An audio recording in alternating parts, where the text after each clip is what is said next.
Bonjour à tous. Alors aujourd'hui je vais vous présenter les tests rapides pour la Tristeza. Donc les tests sont envoyés dans une pochette de genre avec la notice. Et c'est tout simple. Donc c'est une pochette avec un réactif et une sorte de petite maille dedans qui vous permet d'écraser l'échantillon pour en extraire du jus. Extraire les éléments et voir s'il y a une maladie.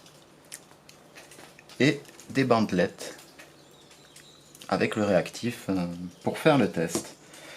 Donc la notice est plutôt claire, hein, faut prélever un échantillon. Bon, c'est des inches, donc d'un inch sur un inch.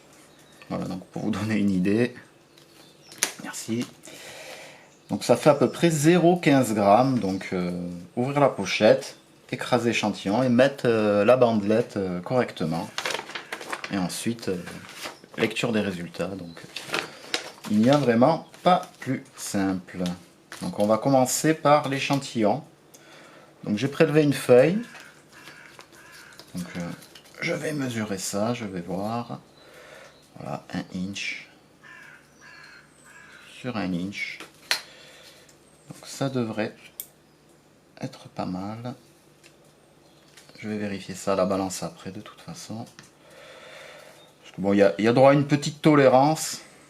Mais si on en met trop, ça peut être tout vert. Donc c'est pas terrible. Voilà, 0,14 g, c'est parfait, il en faut 0,15. Donc vous voyez, 1 pouce sur 1 pouce. Donc bien sûr, tous les outils que vous allez utiliser pour faire vos prélèvements, découper les feuilles, si vous faites plusieurs échantillonnages, stérilisez-les, un coup d'alcool dessus. Et dans tous les cas, nettoyez-les, parce que si vous avez un doute avec la Tristeza, ça se propage par les pucerons ou par les outils qu'on ne désinfecte pas. Donc pensez surtout à désinfecter ça. Ensuite, on va ouvrir l'échantillon. Enfin, l'échantillon, la poche qui permet de recueillir et de traiter l'échantillon. Hop. Donc là, faire attention. Il y a un côté qui est fait pour insérer la bandelette. Donc votre échantillon à écraser, vous le mettez à l'opposé. C'est tout simple. On en trouve la pochette. On y fait rentrer son échantillon. Un petit peu plus. Voilà. On fait rentrer l'échantillon et ensuite, sans perdre le produit bien sûr, hein, on fait ça bien.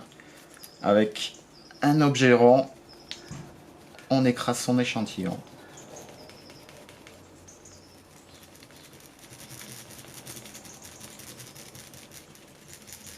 Voilà. Et là, vous avez le liquide à tourner légèrement ouvert. Donc c'est que j'ai fait l'extraction. Donc là, quand on a fait ça, comme il est dit dans la notice, toujours lire la notice, hein, il faut attendre 3 minutes avant d'insérer la bandelette. Donc voilà, les 3 minutes sont passées. Comme vous voyez, liquide. Alors là, il faut faire attention. Parce que quand on écrase son échantillon, on fait un petit peu de mousse. Bon, moi j'en ai fait très peu là. Mais si vous en faites beaucoup, quand vous glissez votre échantillon, il faut faire attention car sur la notice, il déconseille le contact de la bande avec de la mousse. Ce qui est un niveau à respecter. Donc les bandes à attraper par le bout, ça aussi, il faut faire attention. Donc voilà, il y a vraiment une limite. Il y a une limite à ne pas dépasser. Il faut tremper l'échantillon que sur le bout. Donc là, hop, on écarte un petit peu la pochette. Et là, on le glisse du bon côté.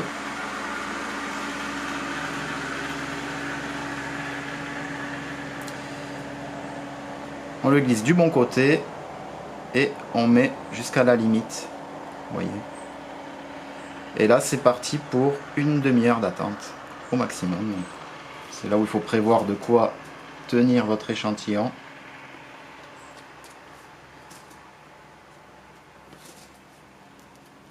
Et bien le mettre. Voilà. Donc là, c'est calé.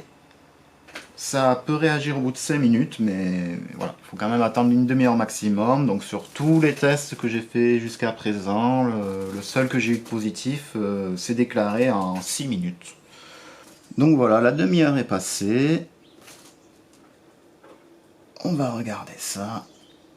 Donc il est négatif. Bonne nouvelle. Donc, je sais pas si vous allez arriver à voir quelque chose. Donc on voit que le rose est bien monté jusqu'en haut. Preuve que... Puis il y a la bande test. Donc preuve que le test s'est bien déroulé. Et sur le bas, là, il n'y a pas de bande. Donc c'est négatif. Donc, pour vous donner une idée, voilà par exemple un test positif. Vous voyez, il y a bien deux bandes. Voilà. Donc voilà, ces petits tests sont bien pratiques, car la tristeza est vraiment un fléau, ça détruit pas mal d'arbres, donc voilà, il faut lutter contre. Donc si un jour vous avez un doute, voilà, il existe des petits tests qui peuvent être faits en vitesse. Le prix, bon, ben, par rapport au malheur que ça fait, on va dire que il faut les mettre, hein, mais voilà, et ça peut se trouver ben, soit directement chez Agdia, donc le fabricant, et j'ai vu aussi que Greffeur d'agrumes en vendait. Donc si vous avez besoin d'en acheter juste un à l'unité, il peut en vendre parce que chez le fabricant, c'est par 5 au minimum. Donc voilà, sur ce, je vous souhaite une bonne fin de journée et à bientôt.